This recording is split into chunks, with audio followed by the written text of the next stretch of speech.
China, the land of 1,000 dynasties, was once bound by feudal chains, a vast empire gasping beneath the weight of corruption, hunger, and humiliation. By the dawn of the 20th century, centuries of imperial rule had collapsed, leaving behind chaos and despair. In that chaos, one man would rise, not from nobility or fortune, but from the red soil of Hunan, a peasant's son named Mao Zedong. Mao's early years were defined by hardship. He was born in 1893 to a farmer father whose stern discipline shaped a will as unyielding as iron. As a boy, Mao devoured books like they were weapons, texts of philosophy, history, and rebellion. In the pages of Marx and Lenin, he found his gospel.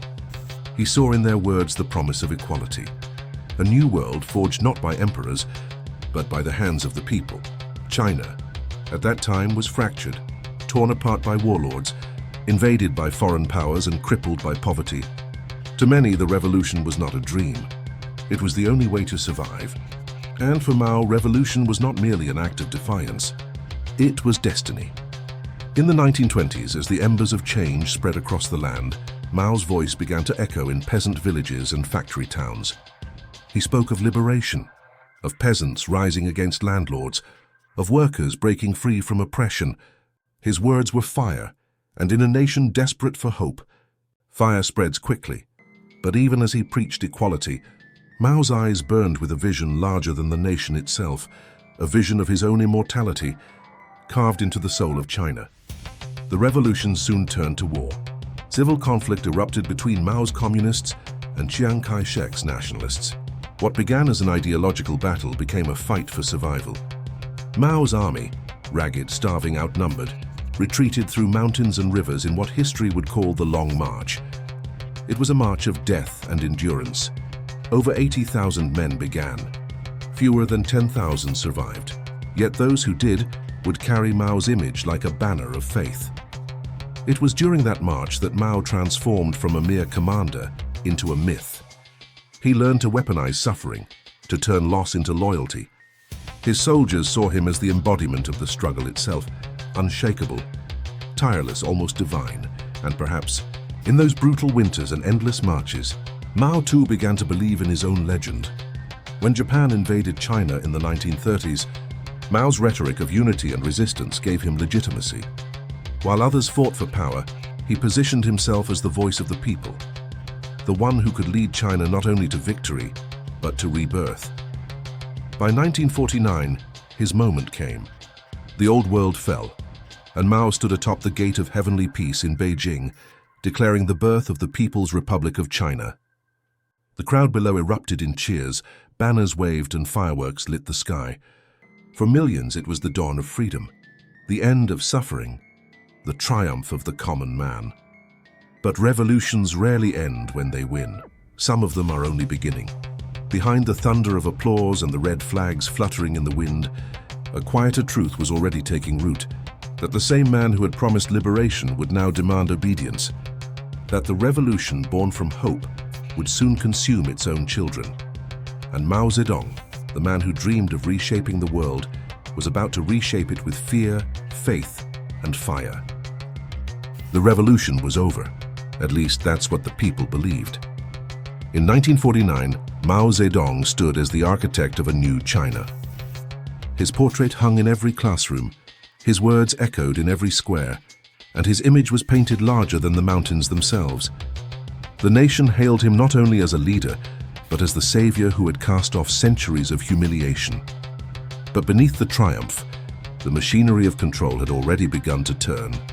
Mao's first years in power were marked by vast ambition, land reforms, industrial dreams, and the creation of a society that would embody his ideals. Peasants were promised ownership of the soil they worked, the poor were told they would rise, and the landlords, symbols of the old world, were branded as enemies of the people. Public trials filled the streets. Accusations turned into death sentences. Families that had lived for generations were torn apart in the name of equality. Mao watched with conviction, convinced that blood was a necessary fertilizer for the new society to grow. To him, the revolution had not ended. It had simply changed its battlefield. The 1950s brought a wave of transformation unlike anything China had seen before. Mao envisioned a leap forward, a massive restructuring of agriculture and industry that would propel the nation into prosperity overnight. He called it the Great Leap Forward. The name carried a promise of speed, power, and destiny. But destiny has a cruel sense of irony. Across the countryside, furnaces were built to melt steel in every backyard. Farmers abandoned their crops to forge the illusion of progress. Grain quotas rose higher than the harvest could sustain.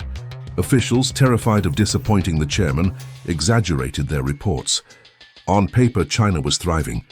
In the fields, people were starving. Villages turned to dust. Rivers dried beneath false numbers, and the whispers of hunger grew louder than the slogans.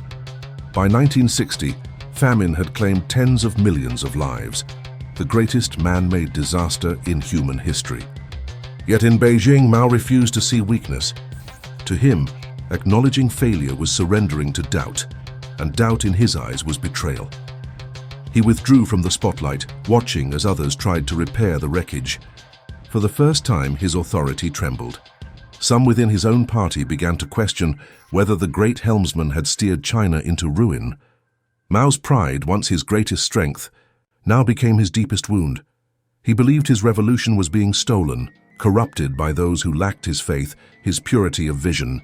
And in that belief, paranoia began to grow like a shadow across his heart. He would not be remembered as a fallen hero. He would reclaim his power, not through rebuilding but through destruction.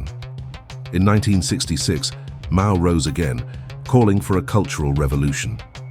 It was not a campaign of progress. It was a crusade of purification. He declared war on old ideas, old culture, old customs, and old habits. Millions of young people, students, teenagers, became his new soldiers, the Red Guards. Armed with his little red book of quotations, they saw themselves as the pure hands of revolution, cleansing China of corruption and hypocrisy. They marched through cities and villages, chanting Mao's name. Teachers were dragged into the streets. Intellectuals were beaten. Ancient temples burned. Books were destroyed, and history itself was rewritten. It was no longer about equality. It was about worship. Mao had created not just a political movement, but a cult of personality. His image filled every home. His words were treated as sacred scripture. To question him was to invite death. To doubt him was to disappear. The nation that once sought freedom now lived in fear of invisible enemies. Neighbors turned against each other. Children denounced their parents. Every heart beat to the rhythm of suspicion.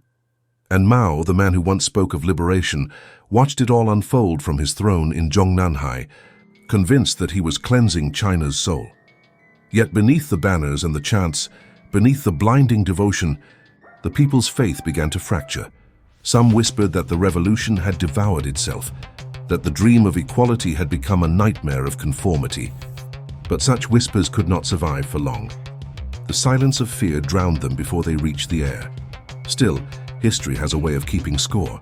And though Mao ruled with the power of a god, he could not silence the truth forever. The dream he built on hope was now fueled by terror. The revolution that promised rebirth had begun to rot from within.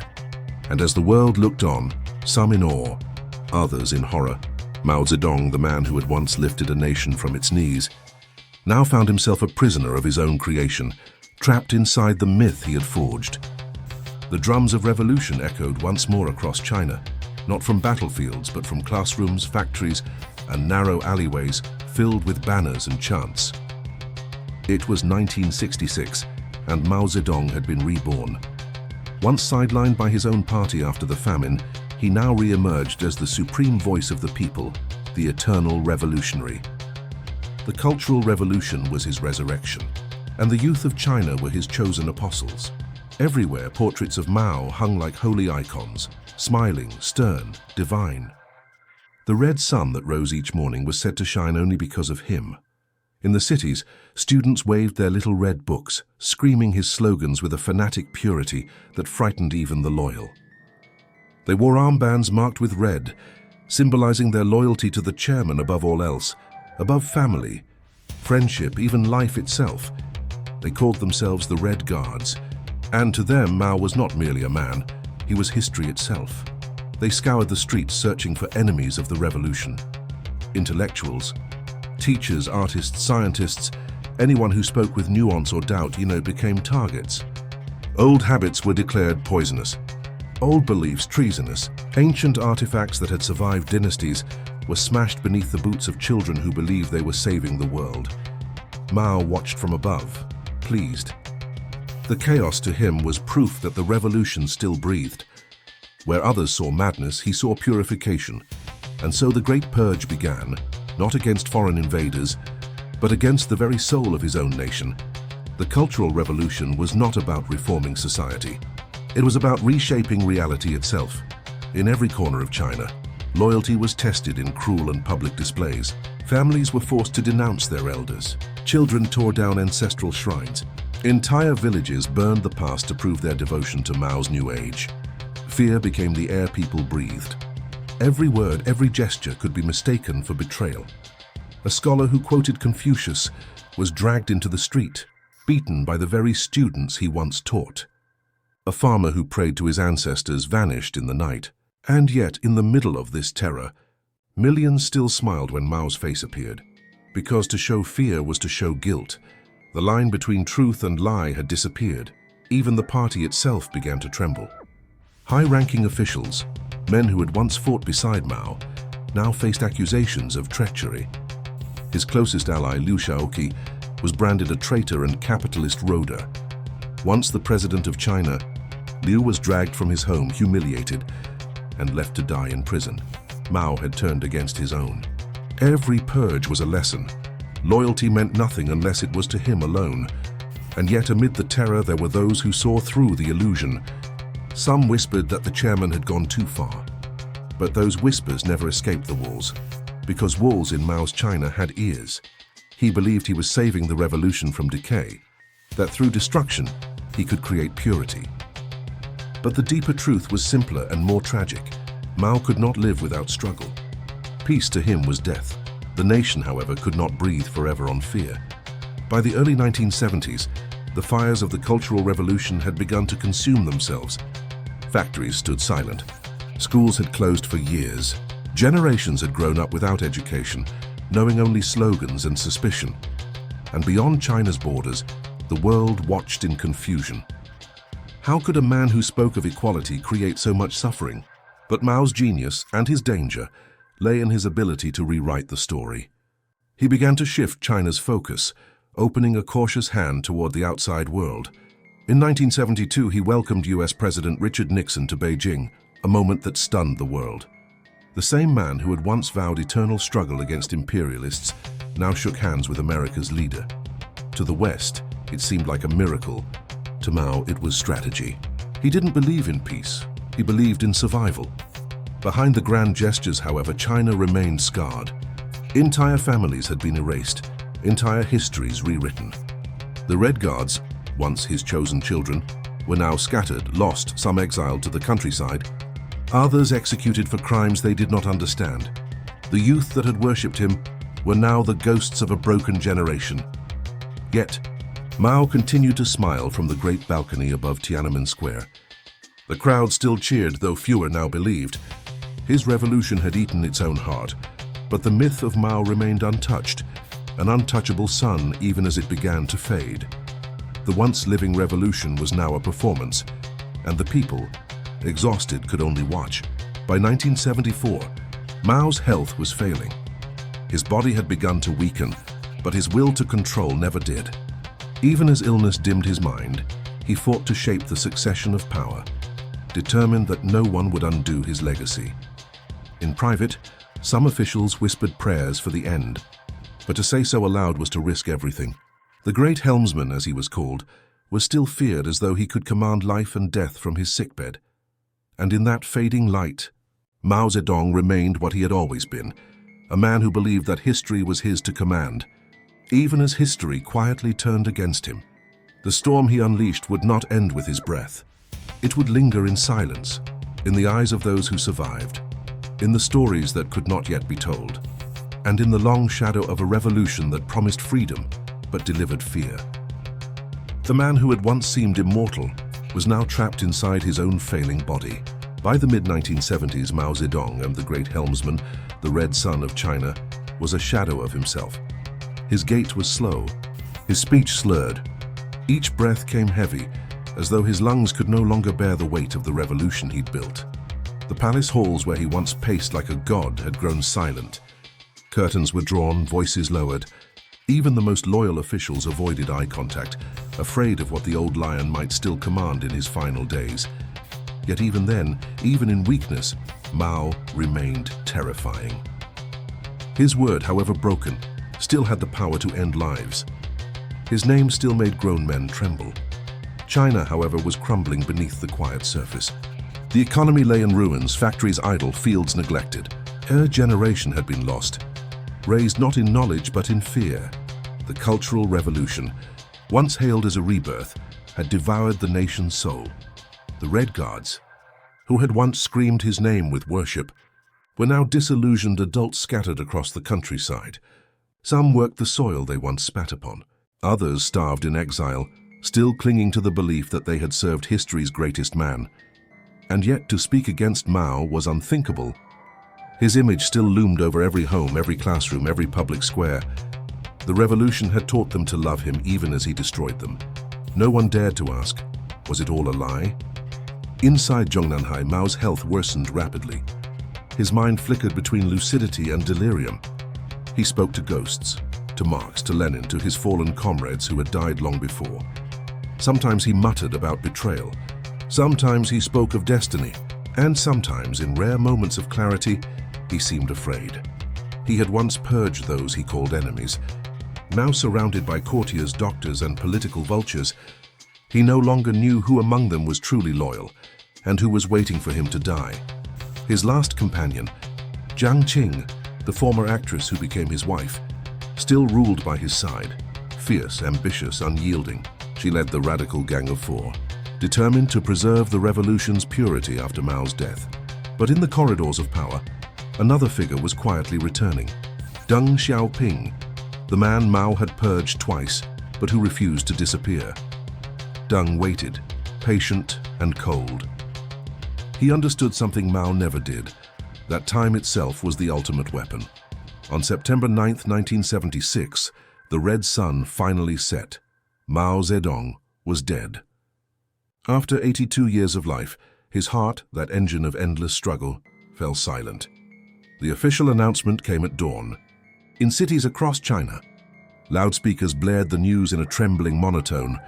Chairman Mao has passed away, and then came the sound that no one could measure, the sound of a nation holding its breath. Some wept openly, throwing themselves to the ground. Others stared blankly, unsure how to mourn a man who had been both father and tyrant, savior and destroyer. Children born into the revolution had never known another China. To them, his death was not merely the loss of a leader, it was the end of the world they understood. In Beijing, hundreds of thousands gathered in Tiananmen Square. The same square that had once roared with revolutionary chants was now silent, blanketed in grief and confusion. Mao's embalmed body lay in a crystal coffin beneath a sea of red flags. The crowd shuffled past him in quiet reverence, whispering his name as if he could still hear them. For a moment it seemed that the revolution would be buried with him. But power does not die, it merely changes hands.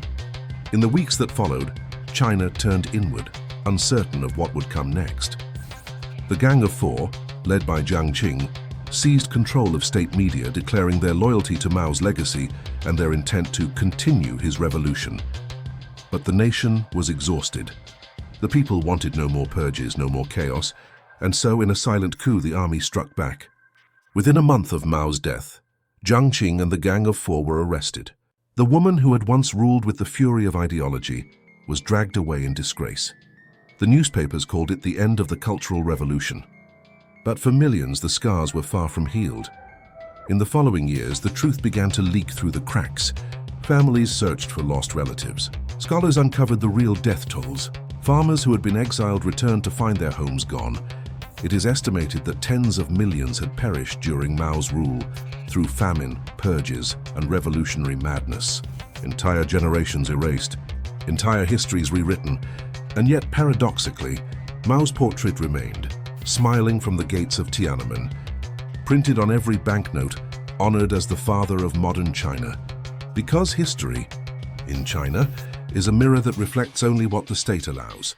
And the state could not afford to destroy the myth of Mao, not completely. For Deng Xiaoping, now rising to power, the task was not to erase Mao, but to tame his ghost. He declared that Mao had been 70% right and 30% wrong. It was a compromise, a way to move forward without tearing the foundation apart. Under Deng, China began to open to the world, the very thing Mao had feared most. Markets emerged. Trade flourished. The same Communist Party that once banned profit now quietly encouraged it. But Mao's shadow never vanished. His mausoleum still stands at the heart of Beijing, his body preserved for eternity. As if defying death itself, millions still bow before his image. Tourists snap photos beside his statue. School children still learn his poems. For some, he remains a hero who freed China from feudalism and foreign humiliation. For others, he is the architect of one of the darkest tragedies in human history. In the end, Mao achieved what he always desired: immortality. Not in spirit, but in contradiction. He became both the savior and the destroyer. Both light and shadow. The revolution he ignited reshaped a civilization, but it did so by consuming its own people, its own children, in the flames of ideology. And when the ashes settled, one truth remained unspoken yet eternal: that every revolution begins with a dream of freedom and ends when power becomes its own god. In the decades after Mao's death, China rose from the ruins he left behind, but never truly escaped his shadow. The cities he once filled with revolutionary slogans are now crowned with skyscrapers and neon lights. The peasants he once urged to fight the landlords now buy and sell land like merchants. And yet in the heart of Beijing, his portrait still hangs, towering above Tiananmen Square, unblinking, untouchable. Mao is gone, but Maoism remains, not as an ideology, but as an instinct. The instinct to worship strength, the instinct to silence dissent, the instinct to sacrifice the individual for the illusion of collective glory. It is the paradox of his legacy, a man who dreamed of equality, yet built one of the most unequal systems in history. A man who spoke for the people, yet could not bear to hear their pain. Every great nation perhaps needs its myth. For China, Mao became that myth, the eternal father who brought unity from chaos, dignity from humiliation. To question him too deeply is to question the very foundation of the modern state. But beneath the marble statues and the pages of propaganda lies the human story, a story of faith twisted into fear, a story of millions who believed so deeply that they forgot to see the cost of their belief.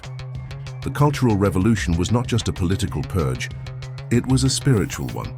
It stripped a nation of trust, of compassion, of memory. Neighbors turned against neighbors. Children denounced parents. The heart of a civilization, once defined by wisdom and harmony, was taught to worship struggle and suspicion. When Mao promised paradise, they followed. When he demanded sacrifice, they obeyed. And when the paradise turned to hell, they still whispered his name in reverence. What remains of Mao today is not merely a memory, but a warning. Power, when clothed in idealism, becomes the most dangerous faith of all. Because when a leader believes that he alone embodies the truth, every dissent becomes treason, and every death becomes justified. History has seen such figures before, men who believed themselves chosen by destiny, who saw the suffering of millions as the price of progress. But few did it on such a scale. And with such conviction as Mao Zedong, he once wrote, "Their revolution is not a dinner party," and he proved it, not with words but with blood. Yet even now, the question lingers, was Mao the villain of history or its inevitable product? He was born in a century of humiliation, when China lay broken under foreign boots. He saw an empire collapse, a nation starve, a people humiliated by the world. And in that chaos he dreamed not of peace but of power. Power to rebuild, power to avenge, power to shape destiny. Perhaps that is why millions still defend him, because for them Mao was not merely a man, but a symbol of revival, proof that China could rise from ashes. But symbols can blind us. And when we worship them too deeply, we mistake the shadow for the light. In the end, Mao's story is not just China's, it is humanity's. It is the eternal struggle between ideals and power, between the dream of equality and the temptation of control. He reminds us that even the noblest revolutions can rot from within when built on the bones of fear. That every movement born in purity must guard against becoming its own tyranny, and that true liberation does not come from conquering others, but from freeing oneself from hatred. Today, tourists still walk through his mausoleum. They gaze at his embalmed face, perfectly preserved, unaging, and perhaps for a moment they feel the weight of history, the awe, the tragedy, the silence. The guards still salute. The people still bow. The red sun still glows. But outside, the world has moved on. Mao once sought immortality through revolution. He found it instead through contradiction, remembered not as saint or sinner, but as both, because history does not forgive. It only remembers. And what it remembers of Mao Zedong is this, that even the brightest revolutions can cast the darkest shadows.